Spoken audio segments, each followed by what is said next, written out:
Hey everybody, welcome to Goots' Wrestling Pod. I'm your host, Ray Goots, and I'm here again with the late great Andrew Lee. Andrew, how Yeah, you feeling, bro? I like that. Can you always introduce me as the late great? Oh yeah, I like Like, doing that to people that are alive. I like. yeah, it's kind, like I think it's funny. That's adorable, That's I feel like one of Shad Khan's long lost sons I mean, we all are Shad Console those sons. Big now. Man, news. We got to talk about. We're talking today about the Royal Rumble '95. Before we get into that, it's the new year. It's a new day for WWF, WCW, and even ECW. But they don't have any pay-per-views, so we're not talking about them. But okay. a new day. But before we get into that, this afternoon, it's Thursday the 15th. Tony Khan, the loser himself, announced that he's running a stadium in 2025. Apparently, he's going to turn everything around in the summer. He's going to be able to sell out a stadium in Texas, and he's also going to do winter is coming in Texas, and he's going to do those weekly collision shows in Texas. Apparently, every AEW fan on the planet lives in Texas. I didn't know, but he thinks he can fill up a stadium. What do you think? Um, man, you know what? Sometimes I guess in wrestling it's good to have an ego, as they say. Um, Shit, man, it's gonna be an empty ass stadium. Wait, how Let me tell many you how something. many people can it seat? Like 40, 50,000. Oh, dude. All right. So Dynamite Wednesday, August 14th from this week, the ratings was in the 700,000. So it's up from the 600,000s they were in, but it's like a low 700. It's like 700, 700,300 people, 3,000 people. That's basically, and remember, there's no more Olympics. You can't use that excuse anymore, God, it's right? still an excuse. People are watching the replay on Peacock. Yeah, They I keep guess you're right. You're right. Yeah. So I don't know, man. I don't know, dude. What do you call it? it's This is all in Texas. This is gonna take place in 2025, though. So he has a year. Well, like a little less than a year. July 12th, 2025. He has like 11 months to get his shit together. It's possible, Ray Goods. Who are you? Who are you to doubt the great late you, Tony you, Khan? you know what's the I wish he was late. You know what the frustrating thing is? You know who like really makes me hate AEW? It's actually not Tony Khan. It's really not. It's the wrestling reporters and the wrestling personalities because the realistic the realistic reaction to this is like, what is he gonna do between now and then to get people that want to go to Arlington, Texas? Like he's not doing anything right now, unless you just go for wrestling just to go for wrestling, right? Unless you're just like, I'm just gonna go. But like everything keeps going down. Interest in this company keeps going down. And they're like, this is great for Tony Khan. He's shutting up the naysayers. And what are you talking about? Bro, if someone gave Paul Heyman $90 million in 2000, he could have fucking booked this same goddamn stadium. Doesn't mean people would have came out. You know what I'm saying? Like, what are you talking about? Like, Fritz von Erich kept booking stadiums up until the bitter end, up Yeah. until all his sons died. Nobody came. You can anyone can I can like I could realistically book a stadium to do comedy. Are people going to show up? No. So like what are you talking about? Like dude, like okay, that's great. You booked a stadium. That's great. But this like ignorance of like where this company is going just is fucking mind-boggling to me. So the stadium, which is Global Life Field, right, in Arlington, Texas, the capacity is supposed to be 40,000, 300 people. So how much tickets they sell for All In right now? I think they're at 40. But but again, that's London. They don't get wrestling. Yeah, that's the thing. Okay, like I think if you ask me, man, I think Tony Khan, I think AEW could. So right They now, could paper it. yeah, right now the pay per view that's coming I'll up go for in free. London, all in 2024 in Mhm. August, they've sold so far or distributed over 40,000. So Yeah. AEW, technically AEW can fill this stadium. However, I agree with you. Part of it's because they never. Part of this you have to keep in mind. They're never in the UK. They're in the UK like once a year, and this is why, right? So I think if he had set up, let's say like Australia or Japan, maybe they could do 40,000. But when was the last time they were in Texas? Like they're in Texas a lot, are they not? Yeah, they've been in it every. They've been putting on those awful collision shows. Last Saturday's collision, where it was Ishii versus Swerve Scott, or the fuck his name is, um, was like the atrocious. I saw a clip. I wanted to watch the full match before we did this podcast, but everything I've seen, that match is a fucking abomination on humanity. And again, I just, dude, I've never. Can I just tell you something? If the wrestling reporters were this like when WCW even started to remotely sucked. I was around in '98. When did you start checking the internet about wrestling? What year? Um, Probably like around 2000. Yeah. Okay. So around 98, 99, I started getting the PW Torch 98. I didn't have internet yet. Then when I got to college, I was able to get to the message boards in September of 99. And when Okay. WCW was still like kind of doing good, like they were killing it in the summer of 98. And they booked Jay Leno, and Wade Keller was like, I don't know why they're doing this. This could lead down a really bad path for them.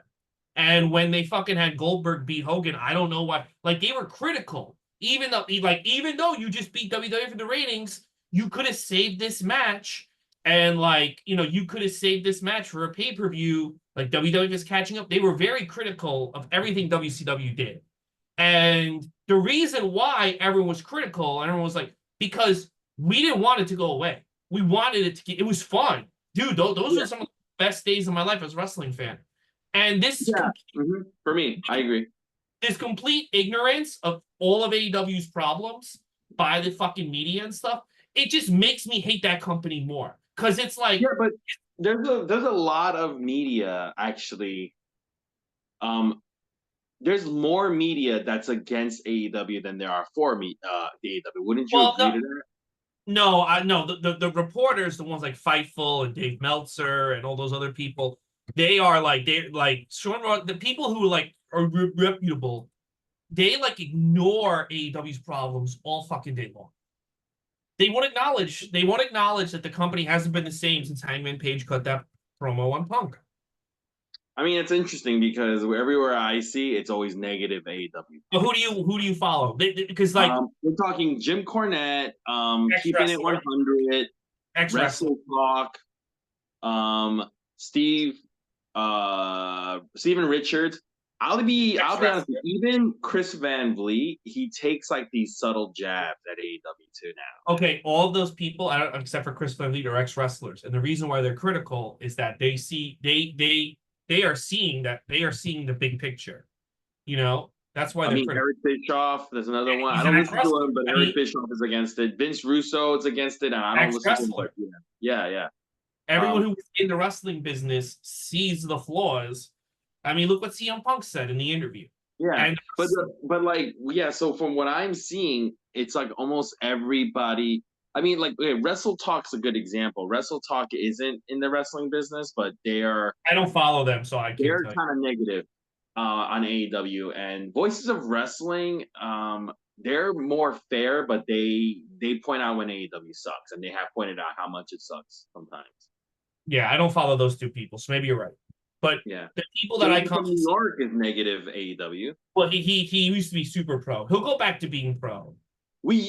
A lot of people, including you and me, used to be pro AEW, and it does. The reason why a lot of people have changed the stance on AEW is because it did get worse. It's not because all of a sudden I'm biased. It's because it just got worse. Dude, if AEW gets better, we would be all over how good it But is. it's not. It's never getting better because he only listens to the Sean Ross Sapps. He only listens to the Dave Meltzers. He only listens to the Dave Bixbans. He's not he. All of his he's constantly had bad tendencies as a promoter and as a booker, and instead of like working on them, he's just leaned into his bad tendencies more. There were episodes, even the episode of Punk's debut, the last segment with the Young Bucks and Moxley, I thought was dog shit. I remember I said this to you, and I think the episode's been deleted, but I said to you, this company would be so much better without the Young Bucks. Like CM Punk, when he walked out that day, it felt like it felt like WWE was in trouble, right? And then the Young Bucks Mhm. walk out at the end of the show. They do their goofy fucking stupid bullshit that anyone with half a brain doesn't fucking like. And what did they do? They chased out CM Punk 2 years later. They chased him out, and now he's thriving on Raw, and this company is plummeting. So, but my thing is, it's like instead of being like, I need to get rid of the Young Bucks and keep Cody and Punk, he sided with the fucking losers. Now look, Britt Baker, she's another problem. Her matches suck. She hasn't had a good match with Thunder Rosa, and probably that match Ooh, I because of mean, her. Britt Baker. Now that's She she's now got now that. she has beef with Jamie Hayter. Did you see the news today? No, what happened with her and Jamie Hayter? Sean Ross Sapp said he doesn't. Suddenly, he knew this. He never knew this before. He said that there's a lot of there's real conflict between the two of them. He doesn't see her. He goes because someone's like, "Do you think Jamie Hayter will be Britt's backup in the Monet match with Camille?" He goes, "No, they don't get along. That anything can happen, but I don't see that happening." And Rebel, someone said, "I hope Jamie Hayter comes back to save Britt Baker." And Rebel tweeted, "No thanks, we don't want her. We're good without her." Where's Rebel been? I'll probably blowing Tony in the back. Who knows? Allegedly. I haven't seen her in a long time. I always thought she was very pretty. I like the three of them together, but these Yeah. people they don't like these wrestlers don't like money. They don't. They fucking. Can you imagine like if Shawn Michaels? Well, he did eventually. If Shawn Michaels at 87 just told Marty Jannetty to go away before like he was ready. Man, it seems like listen, if one person has a problem with you, Ray, it could usually be that one person. But if everybody has a problem with you, Ray, the problem is you, right? Yeah. Well, the commissioner had a problem with me. Well, you don't understand what I'm saying. I It know. seems like Britt Baker has a problem with almost everybody. And She she's the got one a that. problem. She had a problem with Thunder Rosa. She has a Mhm. problem with now Jamie Hayter. She had a problem with MJF. I So, mean, the you said common that denominator here is Britt Baker. she had a problem with Adam Cole. She didn't love him back. Hmm. She had a problem with Christian. She couldn't like stop banging him. She has a lot of problems. She got a Dude, lot of problems. she's not that good. There was a moment did you see last night on Dynamite? So last night on Dynamite, Britt Baker puts on the fucking move on Monet, and Camille is supposed to pull her off. And I know like I'm not imagining this because the Fightful people who are very pro AEW noticed this. Although I think they've been given marching orders to go against Britt Baker. Britt has Monet in the hold, and Camille touches the foot, and I think that's a signal for her to start like going back. And Britt Baker ignores it and pulls harder on Monet instead of going with Camille. And Camille has to really pull her. And she kind of like makes this smile to the camera. And it looked to me like she's saying, I'll stop this when I feel like it. It didn't feel like because Camille you could tell Camille was like, fuck, she's not going with me. So she pulls her, she has to really she like takes both of her feet. I think Camille's supposed to only just take her off with one foot. Because remember, Camille's supposed to be Diesel, all right? Yeah. Camille's supposed Hmm. to be Diesel. She is. She's supposed to be the muscle. Yeah. Yeah, so like I think the idea is she takes one of just Britt Baker's just one leg and pulls Like her you're off. saying, she's so powerful, she could pull someone the size of Britt Baker with just one leg. Yes, I get it. And Britt does it just completely ignores it, and Camille has to like really, and you can see Camille like not panicking but being like what's going on like Hmm. Yeah, and it's almost like Britt's trying to expose Camille, right? And yeah, I think they're both trying to fuck with Camille. Remember, do you see Monet wore those heels and she was like the same size as Camille last week? yeah, I remember you telling me that they might, dude. You know the thing with I think AEW, the women's roster, is that number one, wrestling is very competitive, right? Everybody's vying for that spot, and I think when a new person comes in or something, number one, the women in AEW, they get far less TV time than the men, far Mhm. less, right? So Yes. already you guys they're fighting for like 5 minutes. Can you imagine? It's like, I don't know, like 20 Every women. comic in New York has to fight for 5 minutes. Yeah. Yeah, they're fighting for 5 minutes. And so people are going, I think the women there are doing whatever they can to like secure their own spot. And it's gonna get, I think it's more competitive. And if it's more competitive, they're gonna get vicious with each other. So I wouldn't be surprised if like every time each women they're just trying to expose each other, or just Mhm. make each other look bad so that they can get the teeth down. That's just what wrestling is, man. I don't blame them. I don't. This is what it is, right? Yeah, but like also like Tony needs to lay down the law. But the only person who gets, I know, the only Tony needs to person to lay down the law. get, the only person who seems to be doing this or creating these problems is Britt Baker. You never hear like Sky Blue telling fucking Will Ospreay to suck her dick. You know what I'm saying? Like, Yeah, exactly. although that Who would be who funny. wouldn't who wouldn't want to suck her dick? That would be funny. Like Yeah. the Dave Meltzer's report. Apparently, Sky Blue told Will Ospreay to suck her dick. Does she have a dick? No, Dave, she doesn't have a dick. Well, she might have a dick. Yeah. All right. Speaking of dick sucking, let's talk about Royal Rumble 1995. So a few weeks ago, people made fun of Meltzer because he called SummerSlam 2024 an angle show. Because he was like every match was more about an angle than a great match. And I would actually say that this show is an angle show. Would you agree or disagree? This show,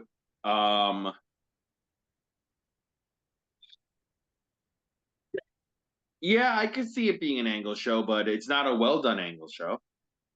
No, well, I'll say this. There was one thing that was we're gonna get into the whole show. There was one thing that was held that was done a lot better than I remember. I remember it being bad and it was really good. And there was one thing that was worse than I remember. And there was one thing that was just as bad as I remember.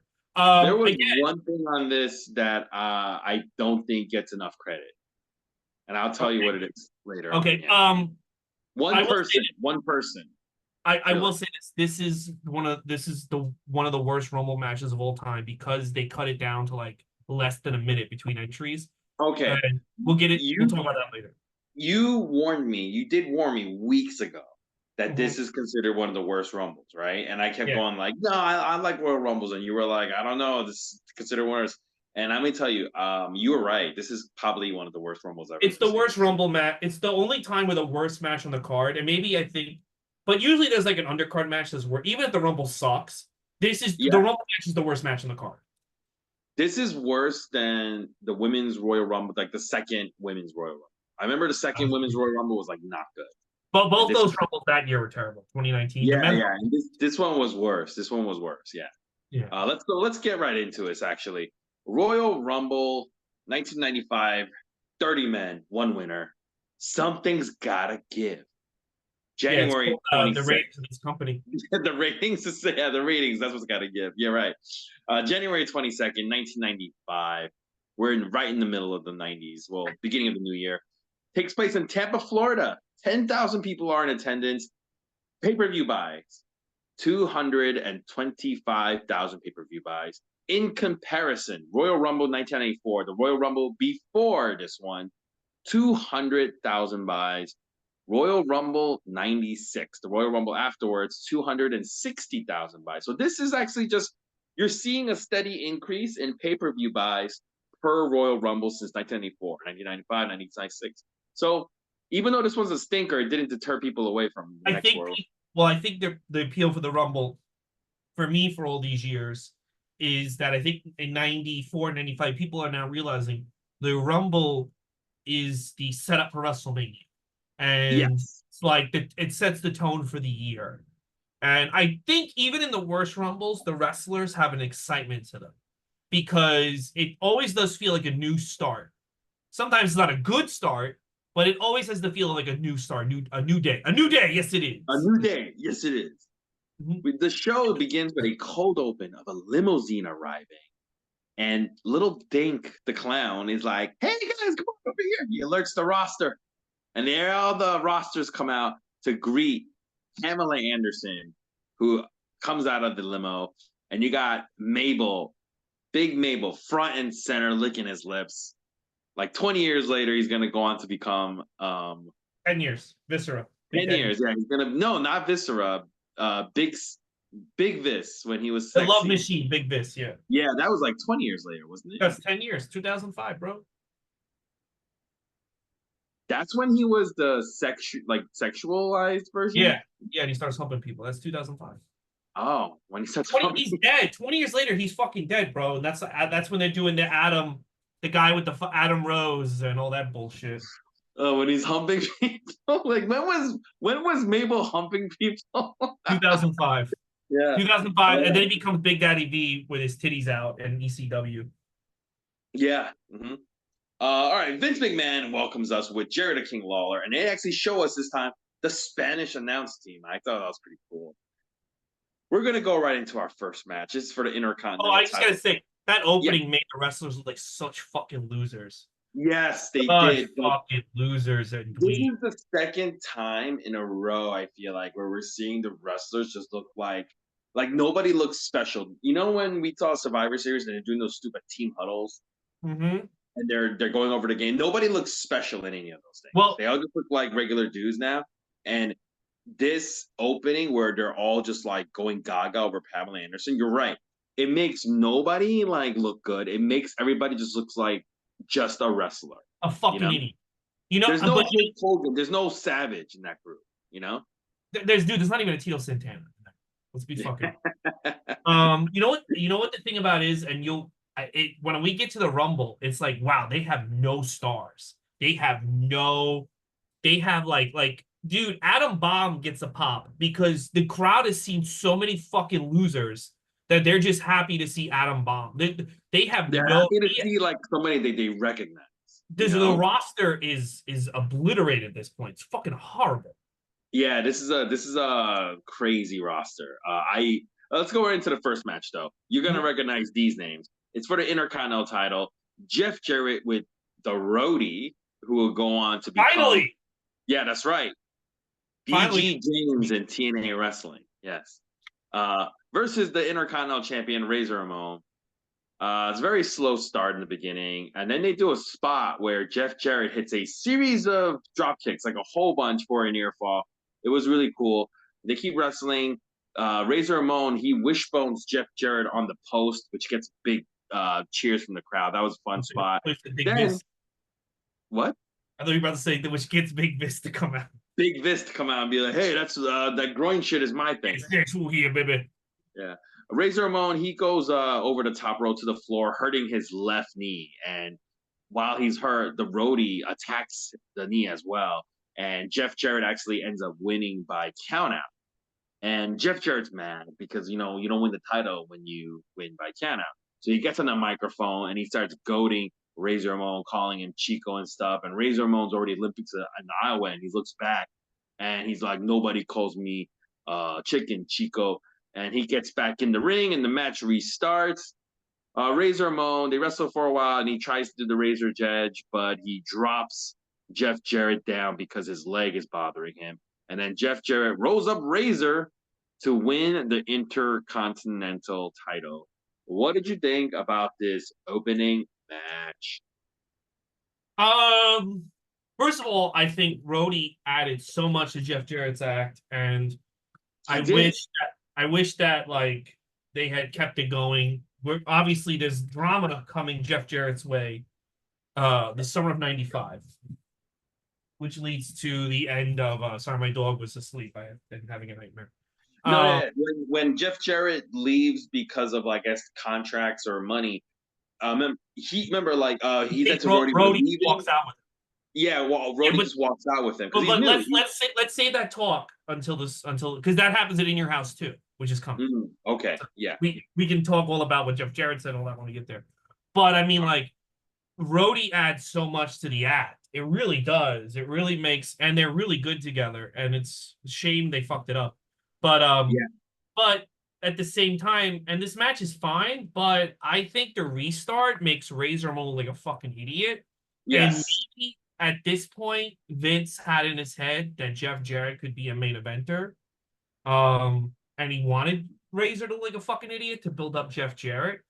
But Yeah, man. I just thought, like, why do that thing in the middle? Just have Jeff Jarrett win. Yeah, and you could have Jeff Jarrett win by some shenanigans by the rodeo. You know what I'm Mm-hmm. saying? Mm-hmm. Like, so this way you kind of don't make Razor look like an idiot. They do a lot Like, of things to oh, make the face it's look like idiots. plausible. Yeah, this was. I didn't like that whole stopping thing. Yeah, that was horrible. Yeah, it just. I didn't like. I think WWE, they're really good at putting up opening matches. This was not one of them. No.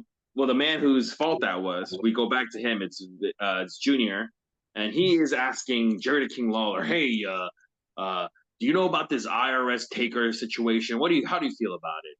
And the King starts talking about it, and while he's talking, I don't know if you noticed this part. Vince McMahon Jr. He starts going like, "I told you so. Go ahead." You hear like he has like a spasm Mhm. like in the middle of when like the king is talking and I think what was happening was somebody was telling him something on the headset and Yeah. he just goes like, I told you, just go ahead and do it. It was very weird. I think he forgot he was on camera or He something. probably did. Yeah, yeah, Yeah, but if you watch it, it's very funny because he's doing this whole professional I'm announcer thing and then he just kind of like you see his anger come out of nowhere. yeah. The It's real very Vince.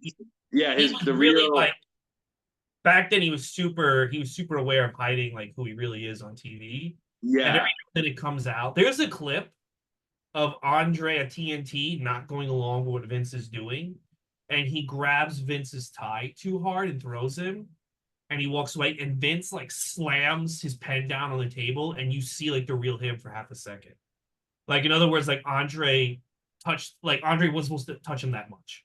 And he's like, you can tell he clearly is gonna go in the back and like tell Andre, don't what the fuck did you just you know what I mean? And he Yeah. just you just see the real him for a second. And it's almost scarier. You know what would have been cool is if like after a while Vince went back to being the announcer and then he would just snap and become Mr. McMahon. Yeah. He would just Because snap it's everyone. almost scarier seeing him like just he just drops it right away and he's like so angry. And Yeah. that's like even that would have been made him actually scarier.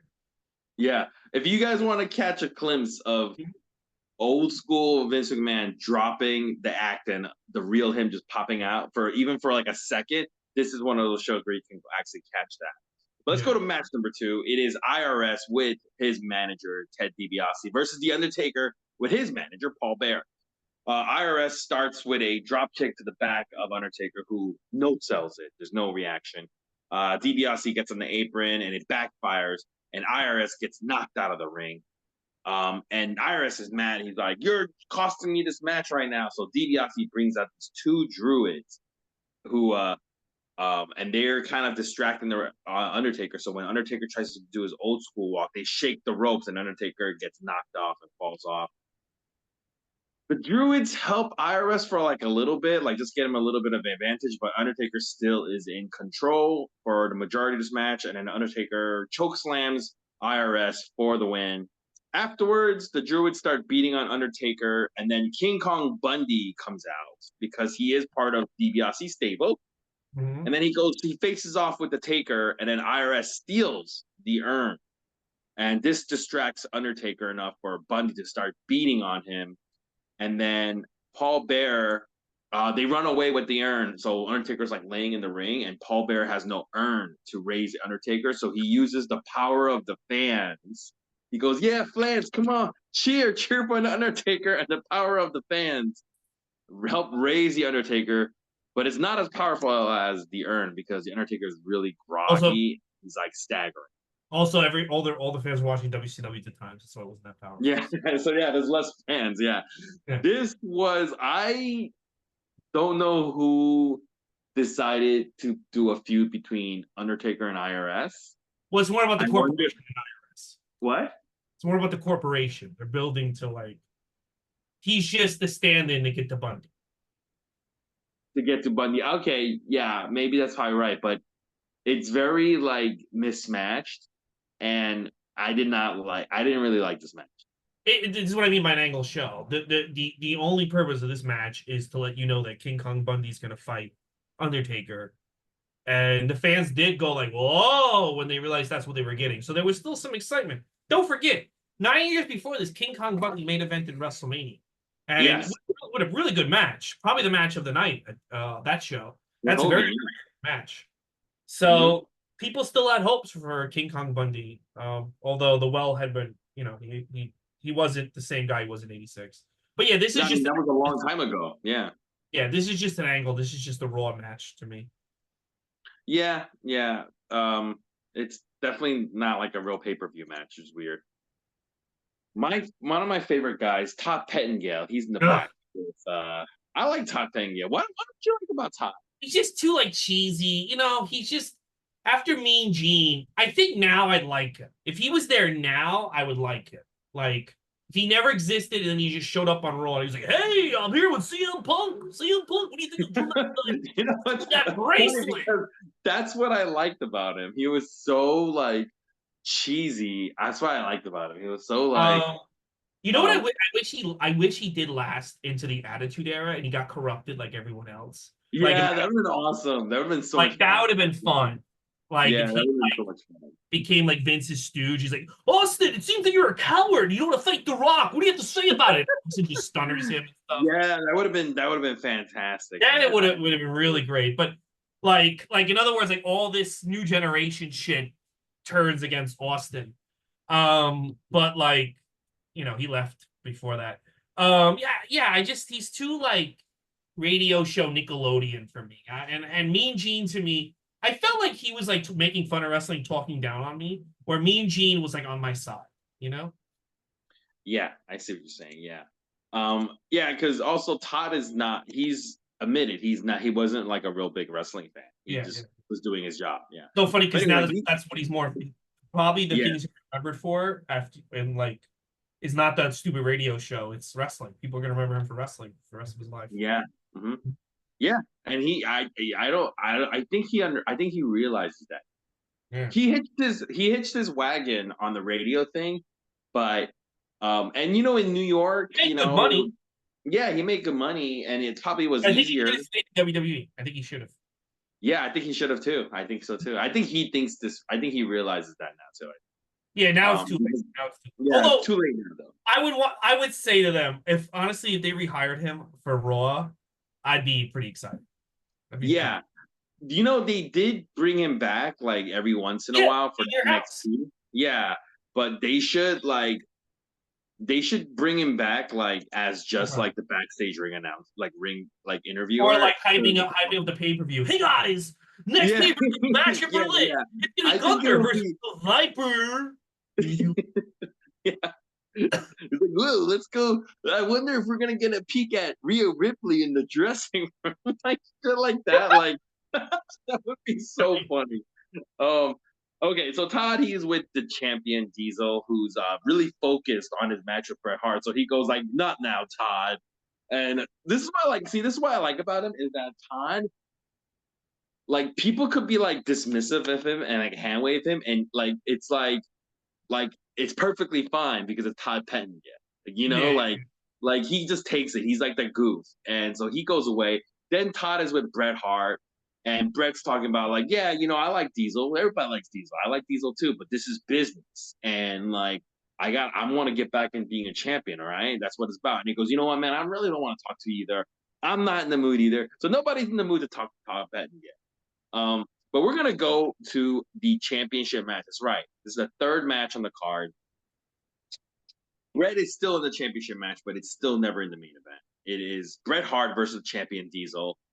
Diesel gets a really cool glass breaking entrance, by the way. I love that. Before Stone Cold, Diesel got this entrance, where like you get the visual of the Mack truck coming and then the fucking glass breaks down and Diesel comes out. Diesel on his way, he does shake hands with LT, who is sitting ringside. Lawrence Taylor of the New York Giants. Bret right away just brings the fight to Diesel. Just like, he's like trying to fight Diesel, but Diesel way bigger than Bret, way bigger. So he's just overpowering Bret early on. So Bret has to change his game plan and he starts working Diesel's left leg, just attacking this left leg. Diesel fires back by throwing Bret into the steps on the outside. Brett, though, he does manage to keep working on the leg, including he ties up Diesel's leg around the post with his wrist tape, and he starts like kind of almost like working like a heel, right? And like he starts stomping on Diesel. And what's really interesting, because this is heel tactics, he's tied up Diesel's leg with wrist tape and he's like attacking the legs. Fans were cheering Brett doing this. So it's kind of interesting. Brett sends Diesel to the outside and then does a plancha, but Diesel catches him and rams him into the post. And then back in the ring, Diesel jackknifes Brett and then goes for the cover. But when he's covering Brett, Shawn Michaels comes out and he attacks Diesel. Now that's a DQ, but the referee is Earl Hebner, and he was like, no, we can't have a screw job like this. Then he says, there's no DQ. The match continues. So Brett just keeps working on the left leg of Diesel, and while Diesel works on Brett's ribs, then Brett hits Diesel's knee with a chair. It's still no DQ, but we start getting people booing now, because Brett's like blatantly cheating now, right? And Brett puts on the sharpshooter, but then Owen Hart attacks Brett from behind and then sends Brett to an exposed buckle. But they keep fighting, still no DQ. And there's a referee bump and Earl goes down. And then Shawn Michaels returns and he starts attacking Diesel. Owen and Bob Backlund start attacking Bret Hart. Jeff Jarrett and Rhodey, for some reason, come in and they start attacking Diesel. And then finally, now it's like, all right, forget it. This is just too much bullshit. It's a draw. Nobody wins. Diesel then cleans house, gets rid of all the heels, saves Brett, who's stuck in a chicken wing from Bob Backlund. And then he helps Brett get up, and then Brett and Diesel, they shake hands and they hug. This may have been one of the worst championship matches I've ever seen. This match was horrible. And I'll tell you why it's horrible. Number one, why you're trying to get Diesel over, because there was very clear. I remember people saying to me, my friends, they're trying to make Diesel the new Hulk Hogan. You're trying to get this guy to be the new Hulk Hogan. This is his first pay-per-view as a champ. Why the fuck would you have him fight the guy most people actually really want to have the belt, which is Bret Hart? You know, why would you do that? And then number two, so we saw the match King of the Ring 94, great match. Here's why. Diesel was wrestling like a monster, and Bret was wrestling like he's trying to like chop down a fucking dragon. Here, Diesel's wrestling like he's the same size as Bret Hart. They're having a match where Diesel's selling most of the time, looking like an idiot. His size does not matter in anything they do. He wrestles like he's Owen Hart, and he's not as good as Owen Hart. Why would you have him wrestle like this? Half the time he's getting beat up by Bret. Then you do these the run-in, the referee goes, no, the match has to continue, right? The referee has just decided that DQs don't matter. Then another run-in, DQ. Why didn't Shawn and Owen just run in 1 minute into the match and just shoot both guys in the fucking head? Like, it's just a waste of time. Yeah, it works way better when Bret is the one getting beat on, you know? Yeah. And then you're right, all this DQ, it's like it makes no fucking sense. It was a stupid, very stupid match, you know? It's really dumb, and it doesn't do any favors for Diesel. You know, you're trying to get this guy over as a face. You're trying to say to him he's the number one guy, and you're making him look bad. It made everybody look bad. Yeah, but my main thing is, like, let's even say there's no DQ. Diesel has never wrestled like this on any of the shows we've watched. He's wrestled like he's a fucking giant, fucking people up, and now he's like on the ground every time. Dude, it was horrible. Horrible. Yeah, terrible. So far, there's 3 matches in, and I am not enjoying the show at all. But I'm telling you, I do enjoy Todd Pettingill's segments. And what is coming up? He is in Pamela Anderson's dressing room. And guess what, Ray? She's changing. And he's in the room and he's all excited. And Pamela Anderson behind the screen goes, Todd, can you get my purse? Because every woman needs her purse when she's changing clothes. And Todd is like, whoa, the purse, right? Yeah. He's about to like jizz his pants. He's like, he's like stumbling around. It's so cheesy. It's so funny. I think it's comedy gold. It's like perfect for wrestling, this cheesy shit. She, by the way, Then, every single segment she's in, she looks like, why the fuck am I here? yeah, she definitely does not look like she wants to be there. Yeah. Well, so she was on the verge of becoming like one of the hottest celebrities, and she was trying to get. Remember, she made Barbed Wire, which comes out a year later, based on the Mm-hmm. first comic. So she was like really, she really thought like I'm going to be a big deal, and I think to be here when wrestling was at an all-time low was based. So basically, what Bruce Pritchard said, her original manager got her to agree to this, and when she went to the first meeting, she was all about it. And then between Royal Rumble and WrestleMania, she got with Tommy Lee, and Tommy Lee got her a different manager. When she showed the WrestleMania, she was like, "I don't even want to fucking be here." And I think they realized she was becoming an asshole, so that's why I think they get Jenny McCarthy for WrestleMania 11 as well. Mm, Yeah, I knew because that. Okay. Tommy Lee put in her head like, why the and I would, but you know what, dude, I would have been the same if I was Tommy Lee back then. I would have said the same thing. Why the fuck are you doing this? This is fucking stupid. And it Yeah. was. It's one of the worst eras of WWF ever. She didn't need to be there. Yeah. Mm-hmm. So then after this, we do get the 1-2-3 Kid and Bob Holly talking to Stephanie Wyan. Stephanie Wyan would be a backstage interviewer for WWE. She's actually, I think I had to look her up a little bit. Yeah, she's not there that long. She's not there that long, and what do you call it? She actually is still like she leaves, and I think she starts working. She's like a producer and stuff. She makes she's still kind of working. She's still alive. Let me tell you something about Stephanie Wyan. She kind of looks a little too crazy here, but if you see later pictures of her, she's one of those women that aged very well. She looks amazing. Her hair is different. She looks great. Mm-hmm. But yeah, she's not there A weird long. fit. She's a weird fit for WWF in any era, especially this one. Yeah, you're so right. She's not really a good fit for WWE.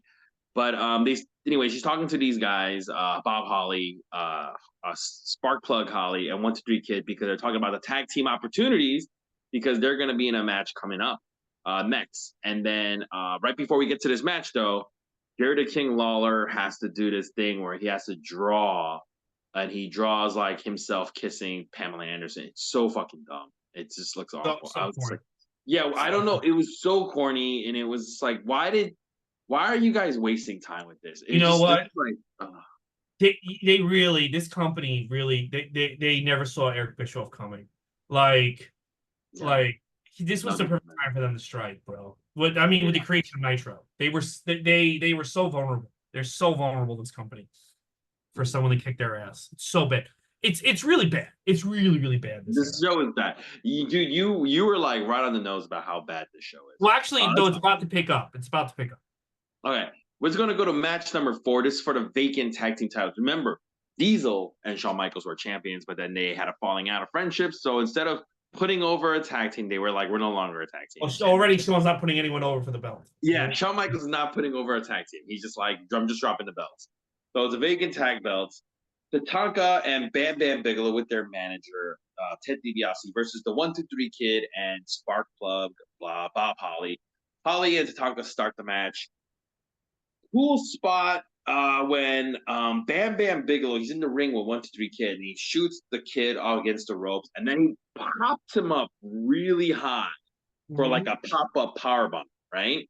But he like launches the 1-2-3 Kid up in the air, grabs him for a power bomb in that power bomb position, but then 1-2-3 Kid like transitions it into a Hurricane Rana. It was amazing. That was a cool spot.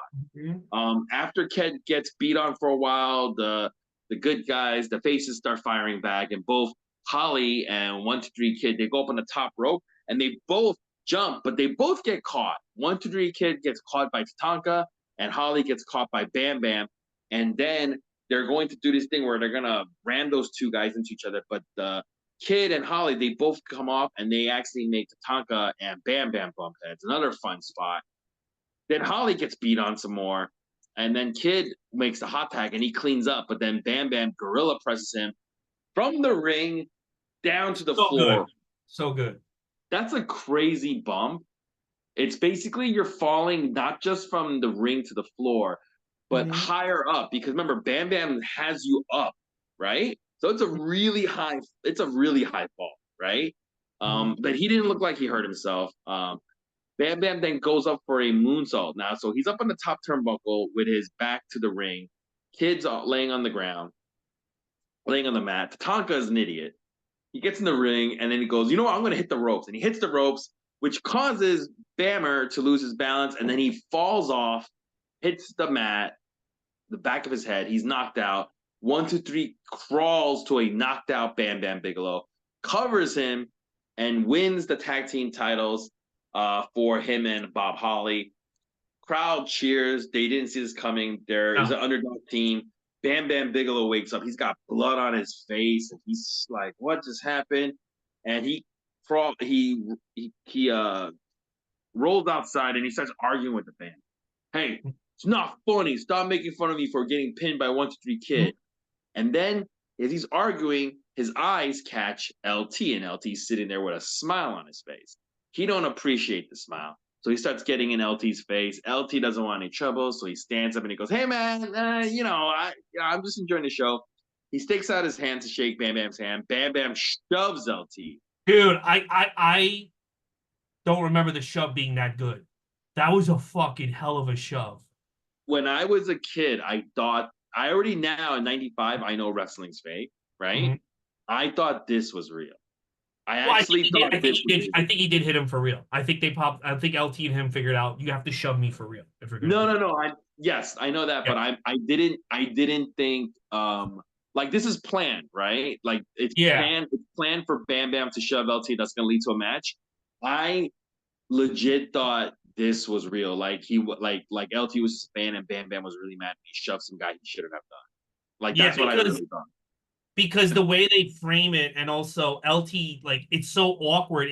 It looks so real, and it's just like they didn't do stuff like that. I don't know. Yeah, like LT looks legit pissed off when he gets back up. Yeah, and it was like it's almost like it's so good that like, oh, this is what it's supposed to be like. This show, like it's so good and so real. You're like, and everything else is so fucking phony and stupid.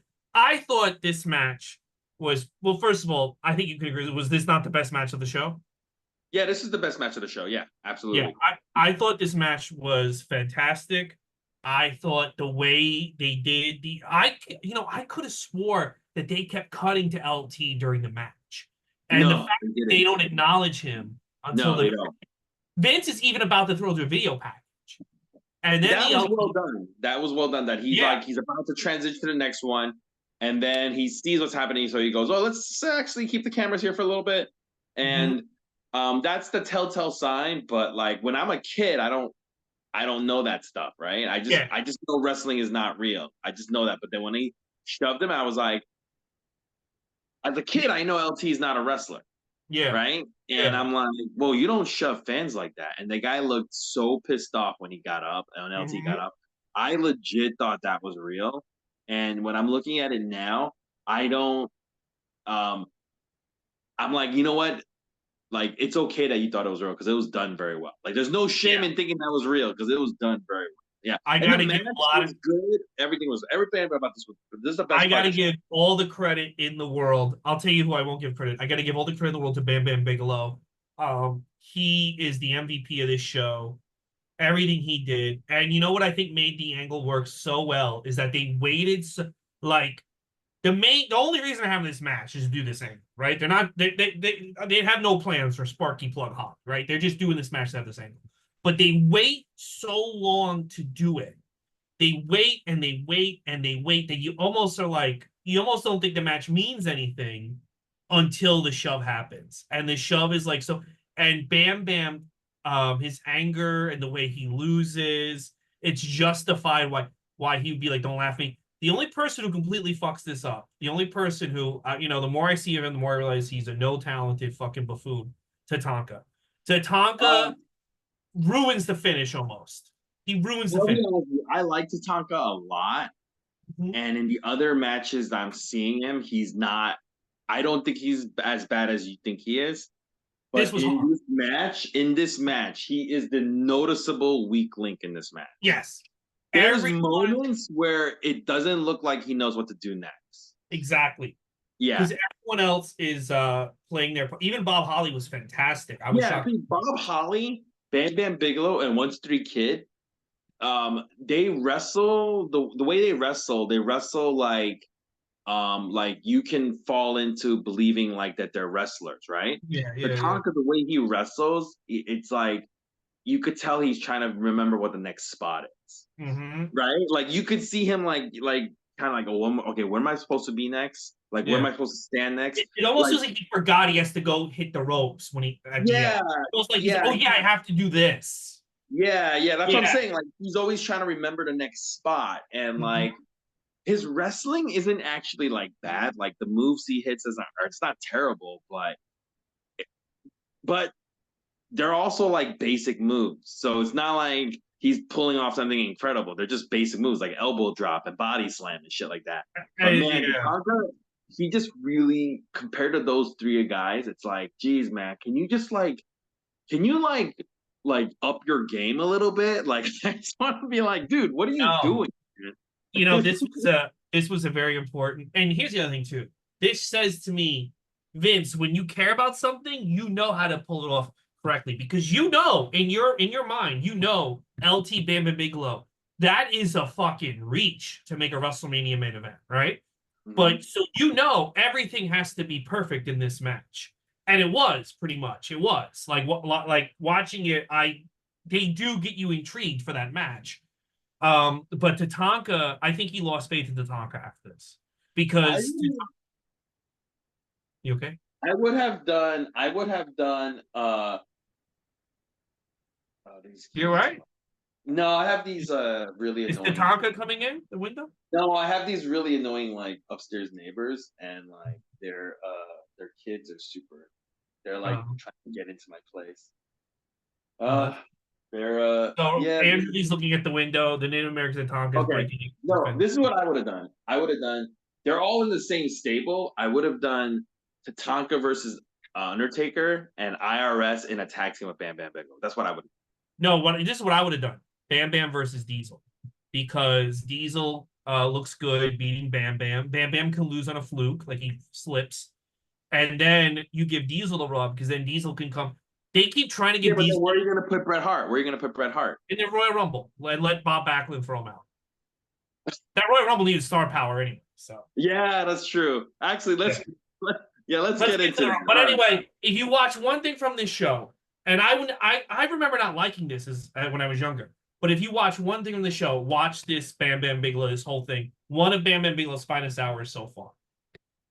Yeah, definitely. All These right. fucking and you guys get these fucking kids. There's some people who should not be parents. You I know feel like you're that? gonna how They you can just see don't them. know. Are they at the window or something?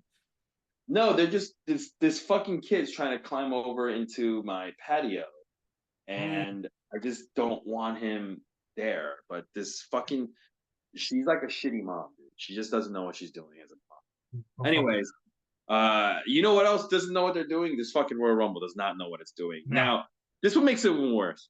Before we get to the Rumble, they gotta recap last year's Rumble. Right? I'm like, why are you gotta do this? Why you gotta I remind? think they were doing this. Hell, we're not going to do this When again. WCW did this, when they were like, "Hey, remember how good the show was last year? Here's a reminder how good the show was last year. We're not going to be anywhere near that good, right?" So, anyways, we get a recap of last year's Rumble. We get Diesel's record-breaking, like, not record-breaking, but like, him doing crazy amounts of eliminations, and then Shawn Michaels actually super kicking him out the ring. And then we have Shawn Michaels cuts a promo about that. Goes, yeah, that's right. I kicked Diesel out last year, and you know what? I'm gonna win this time, and I'm gonna show you like I deserve to be the champion. And then we get Bret Hart. Then they showed the recap from last year's Rumble of Bret Hart and Lex Luger both kind of getting eliminated at the last together. And then Lex Luger cuts a promo about it, and he goes, you know what? 94 is over. It's 1995. And I'm tired. I'm sick and tired of being a contender. It's time I became the champion. Good promo by Lex. You got to admit that. That's a good promo by I Lex. don't know, but my problem is like, why do you only have two guys cut promos, so you already know one of these two guys is going to win the fucking match because nobody else cuts a promo. Yeah, Nobody that's else true. in Good the point. bank. They don't even bring up anyone else that's in this fucking match besides these two ding dongs. Yeah. So Pamela Anderson, she is out as the hostess. She's the hostess of this match, Yeah. and they say she's gonna escort the winner to WrestleMania. Mm-hmm. We're gonna go to match number 5, the main event, the Royal Rumble. They say it's 60-second entry. It's gonna be. Give me Supposed to one be second. 6 minutes usually. Yeah, let's see what the fuck they do. All right. Andrew Lee is going to fight some small children in his own Rumble match. I will recap that All I right. hate AEW. Okay, Andrew Lee's back. So I'm back. Yeah. Gave them So, stars. what do you call it? They say it's 60 seconds, not the usual 90 seconds that we do, but they said it's gonna be 60 seconds. But you saying it's even less than that, right? I think so. By the way, making it shorter ruined the match. Ruined the match. It ruined the match, but my theory on why they made it shorter was Pamela Anderson has to be sitting out there the whole time, and I think she was probably like, "Really, it's gonna take that long?" And No, I think they weren't sure if Shawn Michaels could sit out there for an hour. So they wanted him to go 1 to 30. And they're like, if we make it shorter, it's easier for him to do it. Oh, okay. Yeah. Anyway, I don't know if they had faith in his cardio. I'm telling because no. he has to do a really big spot at the end. It's not just him. It's Davey Boy Smith. So Shawn Michaels is out 1st. Mhm. Davey Boy Smith, the British Bulldog, is out 2nd. And number 3, Eli Blue of the Blue Brothers. I actually totally kind of forgot about this guy. They're He the comes hair out, by the way, to no reaction. No reaction. and nobody cares about half these. Not 90% of this Rumble, nobody then, now, forever gave a fuck about any of these guys. Yeah. Number 4 is Duke the Dumpster Droese, Oh. who as soon as he runs into the ring, he runs into a fucking Bigfoot. That shit made me laugh. Duke runs down the aisle. He fucking slides into the ring, gets up, boom, big boot from fucking Eli Blue. That Dude, shit was this is like the open mic of Royal Rumbles. Anyway. Yeah. Do you know how like most guys like when they come to the Rumble, they might be a jobber, but as soon as they come they get in, a little bit of shine. Yeah, they get a little bit of shine. Not Duke. He just fucking runs the dumpster. That shit made me laugh. Number 5 is one of my favorite wrestlers at this era, Jimmy Del Rey. Who you have to admit, he's got some great working punches, dude. The stench of failure is all over this. His punches look good. His punches look great. Anyway, I can imagine the poor fans like waiting for some surprise or something, and then it's fucking Duke the Dumpster Droese and Jimmy Del Rey. Anyway. Number 6 is Head Shrinker Sione, formerly the Barbarian. Yeah. And then we get Jimmy Del Rey is the first one eliminated by Davey Boy Smith. And as soon as after he gets eliminated, his tag team partner, Dr. Tom Pritchard, comes in 7th. Then Doink comes in 8th. Then Quang the Ninja comes in 9th. By the way, we haven't seen him on pay-per-view since the last Rumble. Yeah. Yeah. He's been clanging it all over the fucking, but not on pay-per-view. Yeah. He couldn't even get on that shitty Survivor Series. He couldn't even get Oh my god, I know. It's just terrible too. I like Quang. Rick the Model Martel is number 10. Owen Hart comes in at 11, but as he's in the aisle making his way, Bret Hart attacks him from behind and just beats on him. Then finally the officials take Bret in the back.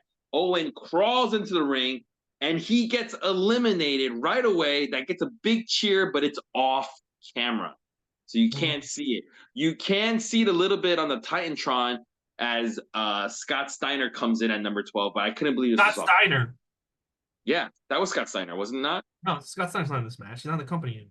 Oh, wait, that's Well Done guy. What's his name? Yeah, I don't know. Beef Wellington. Beef Wellington, yeah. Scott Steiner. Shawn Michaels dumps out. I want to say this. We are 11 people in, and Owen was the biggest star since 1 and 2, and he gets eliminated in 3 seconds. Yeah. Like, there's literally no stars in this match. We're now in the double digits. Not a single fucking star. Shawn Michaels, he throws out Duke the Dumpster 3rd, and when he gets dumped out, he lands on top of Earl Hebner, which I thought was really fun. Earl probably was pissed. Yeah. He looked like he could have got seriously hurt. Earl didn't know that was going to happen. Davey Boy throws out one of the Well Done guys on the 4th elimination. Sione dumps out Rick the Model Martel 5th. Shawn Michaels then throws out Dr. Tom Pritchard 6. Sione kicks Doink, who's on the apron for the 7th elimination. Then Luke Bushwhacker comes in 13th as Sione kicks out Quang for the 8th elimination.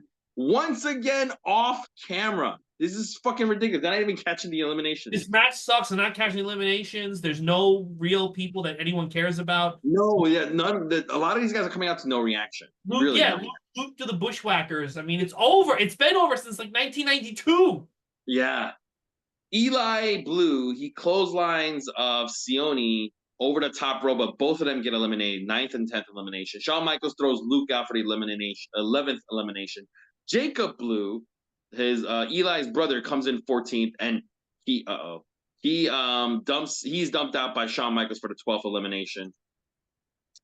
Shawn Michaels and Davies, they start going one-on-one, and then King Kong Bundy comes in 15th as they show a recap of Davey Boy Smith actually throwing out Owen Hart. So to be clear, we've had 4 legit stars in this Rumble. King Kong Bundy, Owen Hart, British Bulldog, Shawn Michaels. Yes. Yeah. What do you call it? Mo comes in 16th and gets dumped out by King Kong Bundy right away for the 13th elimination. Hold it right there, watch the charger. Mo has been eliminated. 4 stars. We're past number 15. We only have 4 legit stars. I want you guys to understand something. This is like in 2020, if 14 wrestlers were from 205 Live and NXT Level Up, and fucking it was just Edge, Randy Orton, Brock Lesnar, and I don't even know, fucking Zack Ryder. Like those are like the 4 like stars in this match. And everyone else gets eliminated is really funny too. He just like runs in and then just Bundy throws him out real fast. However, his Men on a Mission tag team partner Mabel comes in 17th. And all right, so I'm gonna say this: we now have 5 stars. 5 stars. Dave Meltzer. Yeah. I mean, 5 stars, 5 legit WWE like stars. Yeah, we got Mabel, King Kong Bundy, Owen Hart, Bulldog, and Shawn. I'm gonna count the legit stars now for this match. So we got 5. You don't count Quang? No, because he was if he was Savio Vega, yes. I don't count. Yeah, okay. Tio Savio. Okay, so Mabel comes in and he faces off with King Kong Bundy, which gets a nice reaction because they're both big dudes. Then Bushwhacker is 18. Mabel 18. We're only at 5. Okay, keep going. Mabel throws out Bundy for the 14th elimination. Wow. I'm like, this is the guy that they're building up for Undertaker. Yeah, and I think Vince long term. The more we watch Mabel, the more I see it though. Mabel was pretty good.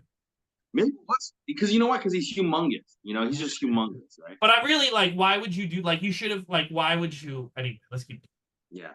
Shawn Michaels eliminates Bushwhacker for the 15th elimination. So we're already half the men are gone already. Yeah. Lex Luger comes in 19. 6 stars.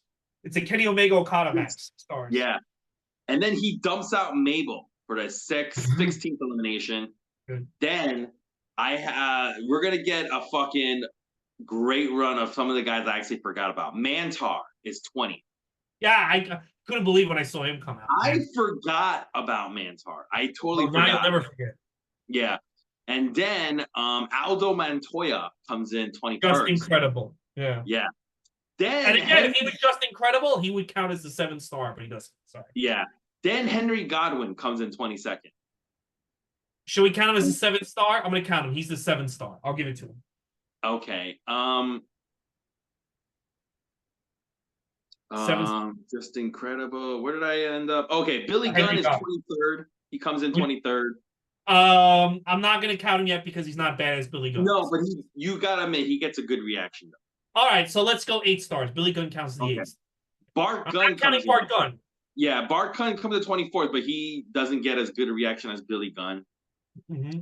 Bob Backlund comes in 25th to some boos. He gets heavy boos. All right, boos. 9th star. He did just win the title. 9th star. Yeah. And then Brett attacks him from behind. Mm-hmm. And he starts beating on him like he did Owen Hart. Then Steven Dunn of the tag team Well Done comes in 26th. I did not know. You know what, dude? This tag team of Well Done, I don't remember them at all. They're barely in the company. Yeah. Lex Luger eliminates Bob Backlund for the 17th elimination. And then at 27, we get Dick Murdoch comes in. Okay. Yeah.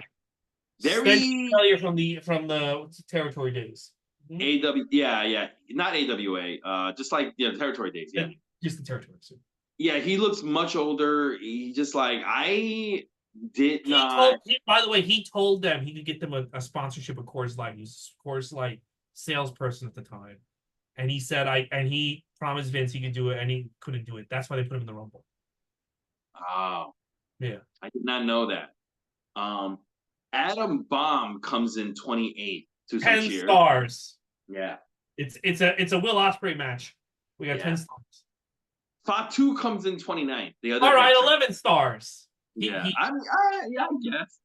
Oh, you know what? Not yet. He doesn't deserve it. No, dude, no, 10 stars. 10 stars.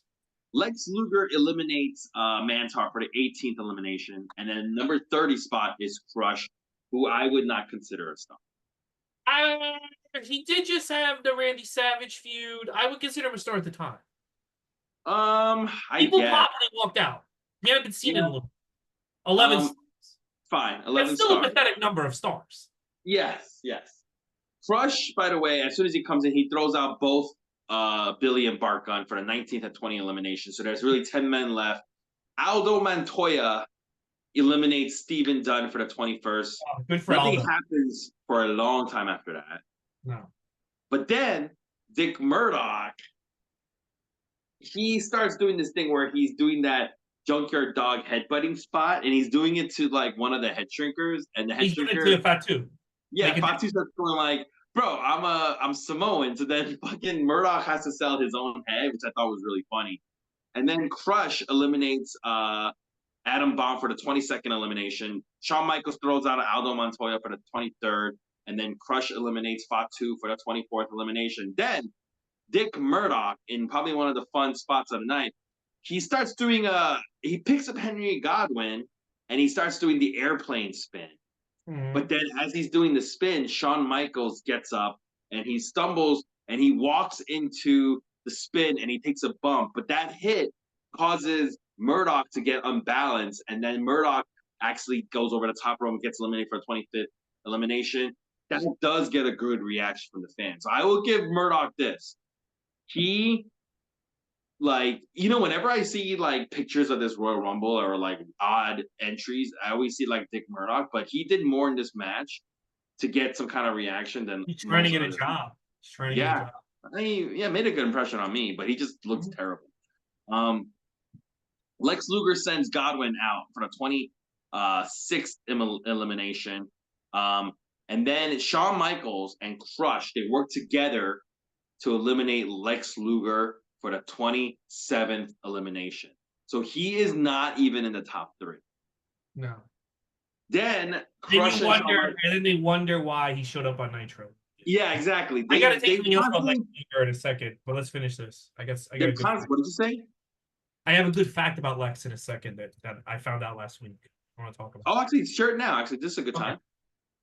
He revealed during the Lex Express tour that summer, he was on the bus, and when he was meeting green with fans, he did not get paid that whole summer. He said to Conrad, and Conrad, there's a clip, and Conrad, it's like, what? And he goes, you know how it was back then? You got paid to play. You had to be in the ring. I was in the ring. Vince said, I don't have to pay you. You're not in the ring. And he did not get paid while he was on the Lex Express bus. The whole summer. Whole summer doing all that, he didn't get paid. I would have been so pissed off. But then they wonder why dude, I would have done that Nitro thing with bells on my feet.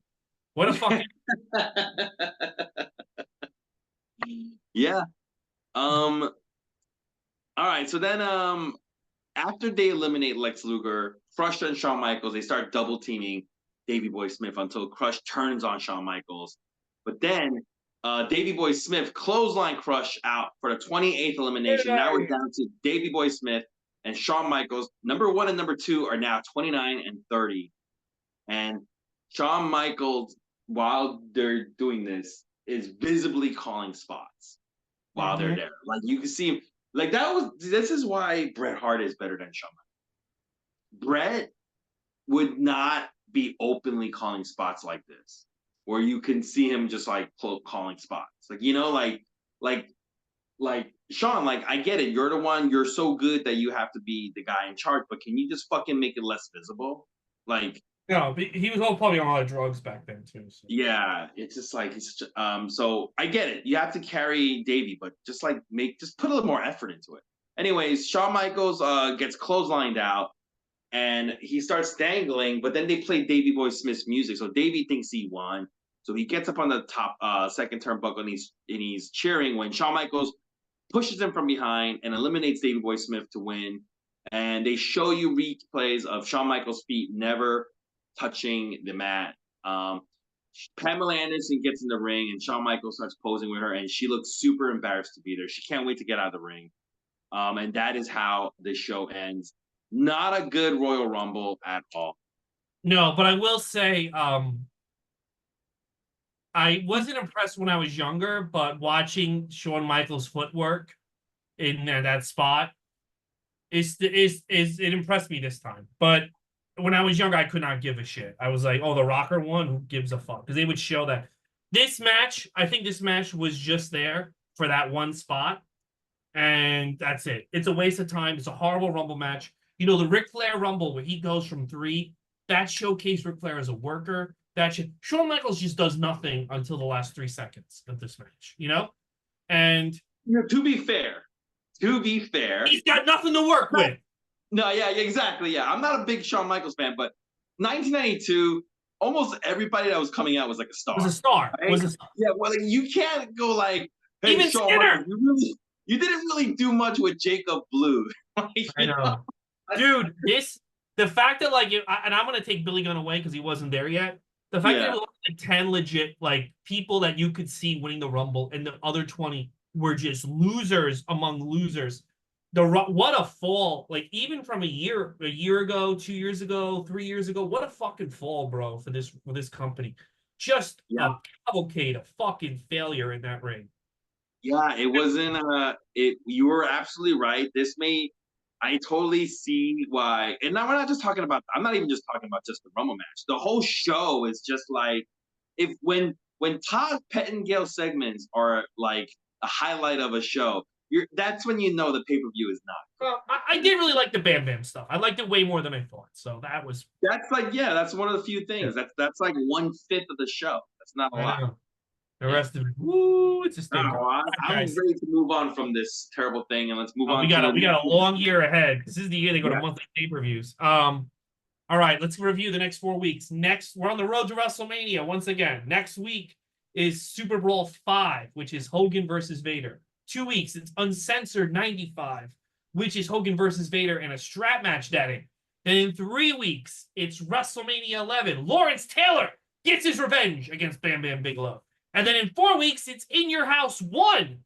The first In Your House, which is only going to be 2 hours, thank God. And that's Sid versus Diesel. Psycho Sid, he's back. What do you Psycho Sid's back. I am looking forward to this, not the whole pay-per-view, but I am looking forward to Hogan versus Vader. Just because, oh, yeah, me too. Yeah, I want to see that. And I actually am curious about the first In Your House now that you mentioned. What about you? What do you want? I've never seen the first In Your House. I've never seen the first In Your House. Hogan Vader, both matches, and I'm excited that the In Your Houses are only 2 hours long. That'll be nice.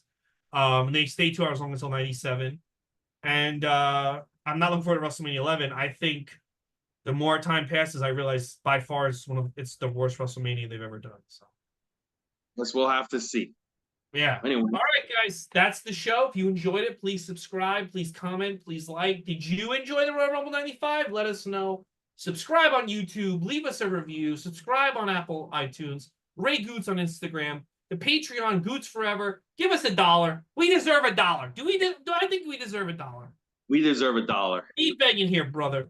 And follow Ray Goots Comedy on TikTok. Andrew Sonali on Instagram. Goots' Wrestling Pod on Instagram. Follow us all there. We will see you next week to shit on Tony Khan some more and talk about Super Bowl 5, Daddy. We'll see you then.